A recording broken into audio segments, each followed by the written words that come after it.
Spoilers ahead. Watch out, and take care. The movie begins with a mysterious woman leaving a car, armed with a sniper, and limping. As she positions herself, it becomes clear she's anticipating a signal or preparing for something significant. Meanwhile, at Texas Eastham Prison Farm, inmates toil on a farm under vigilant police supervision. An inmate cleverly distracts a policeman, allowing another to unearth hidden guns. They confront two officers, compelling them to surrender their weapons. The tension heightens, as the lady signals with gunfire, when the driver of her car sounds the horn. Seizing the opportunity, the inmates eliminate a policeman, creating an escape route. They dash through the forest, pursued by a vigilant officer alerted by the gunshot. Making a swift getaway in the awaiting car, it's revealed these are no ordinary inmates, but associates of Clyde Barrow, a notorious killer, and Bonnie Parker, his partner, the woman with the rifle. Word of the escape quickly spreads throughout Texas, prompting a media frenzy. Reporters swarm the residence of Governor Ma Ferguson, bombarding her with questions, as she arrives at the government house. Amidst a barrage of questions, the governor remains composed.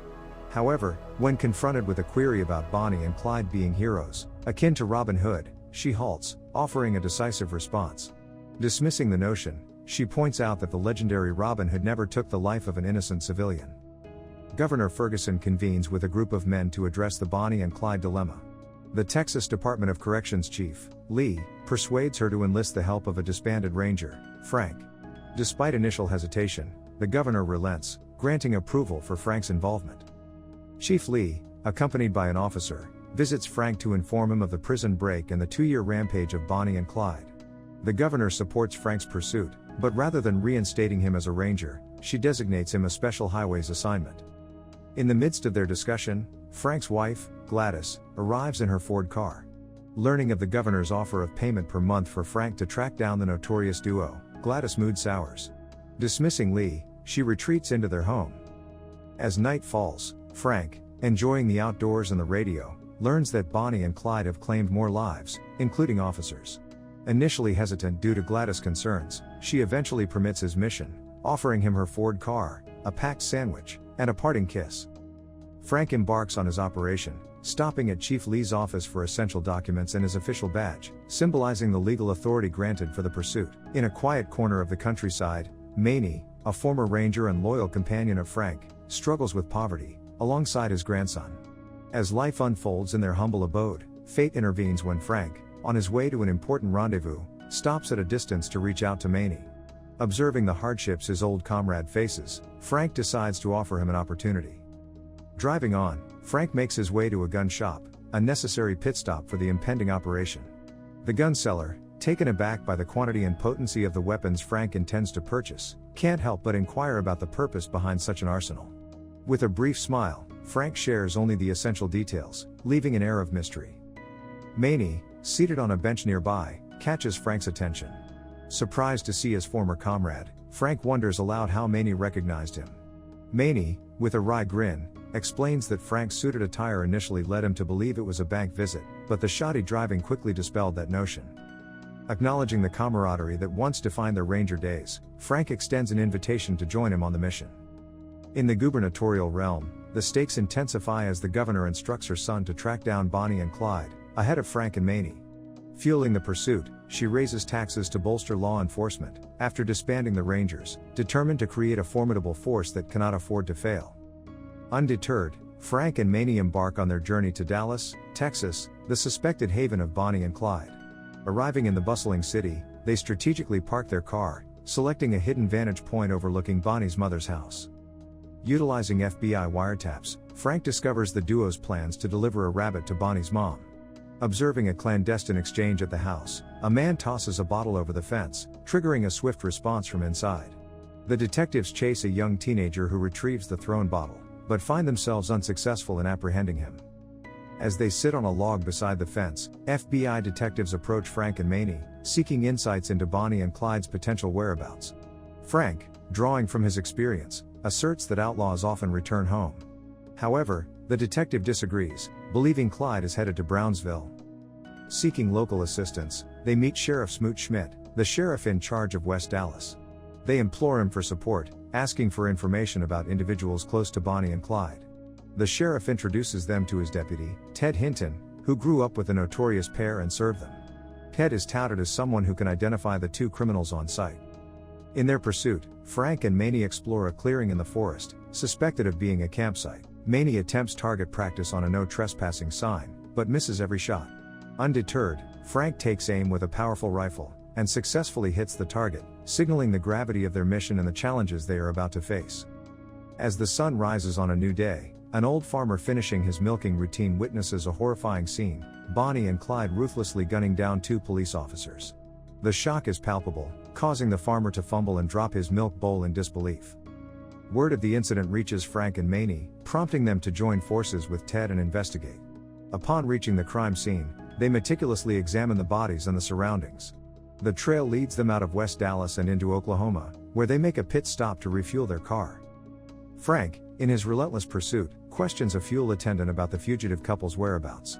The attendant, wary and protective, initially refuses to cooperate, but Frank's determination escalates into force. Threatened with a gun, the attendant finally divulges information about the criminal's potential route. Armed with this new lead, Frank and Maney head to a migrant camp, suspecting it to be the route taken by the criminals. A confrontation with a wary crowd ensues, Maney navigating the situation, while Frank remains vigilant in the car. The crowd denies Bonnie and Clyde's passage, until a revelation from a girl, who proudly displays a doll gifted by Bonnie, confirming their presence. Undeterred, the duo proceeds to another campsite, where the notorious pair had camped earlier. The pursuit takes a chilling turn as two policemen, responding to a parked car on the road, are ambushed and brutally shot by Bonnie and Clyde. The news of this incident reaches Frank and Maney through the radio, pushing them to the scene. However, jurisdictional restrictions hinder their progress, frustrating Frank, who decides to drive around. Their journey takes them to Coffeyville, Kansas, where a strategic restaurant stop becomes a turning point. Anticipating Bonnie and Clyde's need for supplies, Frank and Maney position themselves strategically. Their prediction proves accurate, as the criminal duo pulls over, greeted by cheering fans. In the ensuing chase, Clyde's clever maneuvering creates a dust storm, temporarily blocking Frank and Maney's view, and providing the criminals with a crucial window for escape. The cat-and-mouse game intensifies. Back in Texas, Frank and Maney find that the mysterious rabbit has been delivered, a subtle sign that Bonnie and Clyde continue their criminal escapades. Seeking insight into the criminal's past, Frank visits Clyde's father, Henry Barrow, at his shop. In a sobering conversation, Barrow confides in Frank, acknowledging the inevitable outcome, and revealing that Clyde's descent into criminality began innocently with the theft of a chicken. Frank reciprocates by sharing his own story, tracing his journey that started at 16, when he aspired to attend the seminary. Barrow urges Frank to put an end to Clyde's reign, for the sake of his family. The weight of their shared understanding lingers, as Frank and Maney press on with their mission. In pursuit of crucial intelligence, the duo visits a club frequented by gang members. Frank skillfully interrogates a man named McNabb, extracting valuable information. Meanwhile, Maney faces aggression from some gang members in the restroom, revealing Clyde's dominance in the area. Swiftly asserting his authority, Maney overpowers them, making it clear that compliance is non-negotiable. With newfound information, Frank and Maney uncover Bonnie's plan to visit a hairdresser the next day. They resume their surveillance, spotting a parked car near her house. A man emerges, throws a bottle into the yard, and departs. The young boy who previously retrieved a similar bottle becomes the target of Frank's pursuit, but Maney intervenes, creating a stumbling block. The bottle contains a cryptic message, signaling that Bonnie and Clyde have been forewarned. The revelation shakes the duo, leading them to McNabb's house at night, only to find him brutally beaten to death. The unsettling discovery sparks a heated argument between Frank and Maney, casting a shadow on their morale. Despite the setbacks and challenges, they press on with their mission to apprehend the criminal duo. Frank relays their progress to Lee, who suggests he return home. Undeterred, they attempt to decipher the cryptic message headed for greener pastures. Through their deduction, they determine that Bonnie and Clyde may be heading to B&V Parish, Louisiana, the home of gang member Henry Methvin's father, Ivy. The lawmen travel to B&V Parish, where they discreetly monitor Ivy's movements. After discovering evidence that Bonnie and Clyde recently stayed at Ivy's house, they suspect the criminals may return. Maney proposes involving the local sheriff, but Frank questions the sheriff's trustworthiness. To test his integrity, Maney poses as a relative of Clyde, attempting to gauge the sheriff's loyalty by offering him money. The sheriff's transparent response validates their suspicions, and they proceed to set a trap. Convincing Ivy to cooperate by promising to spare his son, they prepare for an ambush. Frank calls in additional support, enlisting the help of the Sheriff of Dallas, Ted, Sheriff Henderson Jordan, and Deputy Prentice Oakley of Bienville Parish. As the night unfolds, Ted reveals a press company has paid him to film the impending confrontation. Ivy arrives, disclosing Bonnie and Clyde's imminent arrival. The team sets up a strategic clearing for the ambush, and Frank instructs Ivy to create a scenario where the criminals would stop to help him. The morning of the operation, Frank outlines the plan to the team. They spot Bonnie and Clyde, and a tense standoff ensues, Frank asking them to raise their hands but the criminals drawing their weapons. Frank and Maney and the team open fire on the notorious criminals. The relentless barrage of bullets continues for over 40 seconds, bringing their car to a halt.